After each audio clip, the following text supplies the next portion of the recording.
Hello, I'm Becky and I'm with Malvern Books. And today I'm here to talk about a couple of my favorite books, mostly mysteries, and specifically the work of Dorothy B. Hughes. Dorothy B. Hughes is an American writer who wrote mostly in the 40s and 50s. And after that, though she was successful during her lifetime and during that period, after that, her work kind of fell out of favor and it went out of print. Well, luckily for us, in the past few years, a number of those books have come out again from different publishers, and we have them at Malvern Books.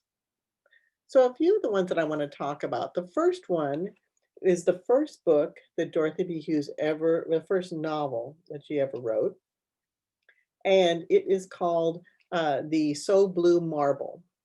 Now, the So Blue Marble is one of the Otto Penzler American Mystery Classic series. We carry a number of books from that series. So we have a lot of mysteries, and these particular ones are very popular. And this book is set in the New York high society, streets of Manhattan. And it follows a mystery and a very thrilling kind of murder and mayhem in that area. Now, also in the same Otto Penzler group, there's one called The Dread Journey. And that particular book is set upon on a train, a long distance train.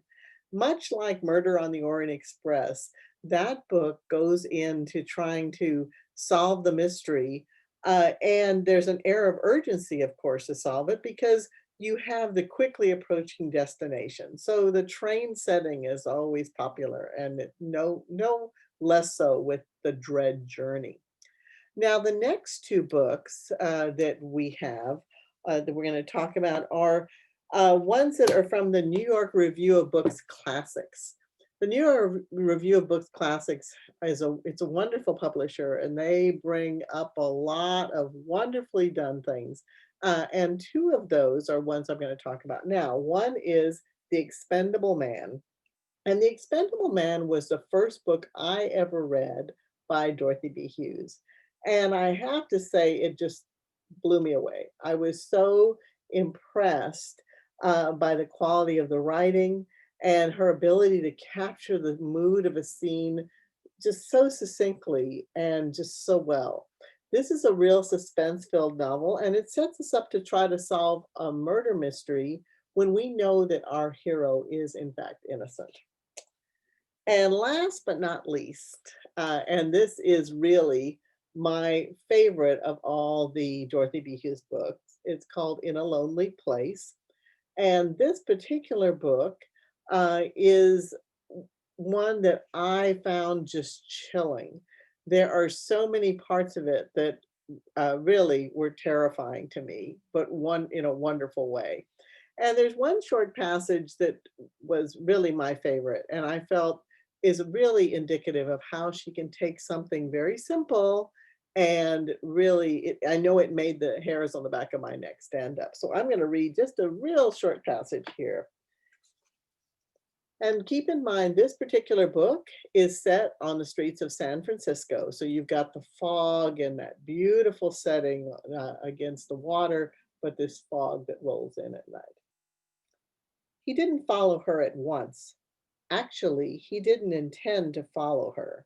It was entirely without volition that he found himself moving down the slant, winding walk.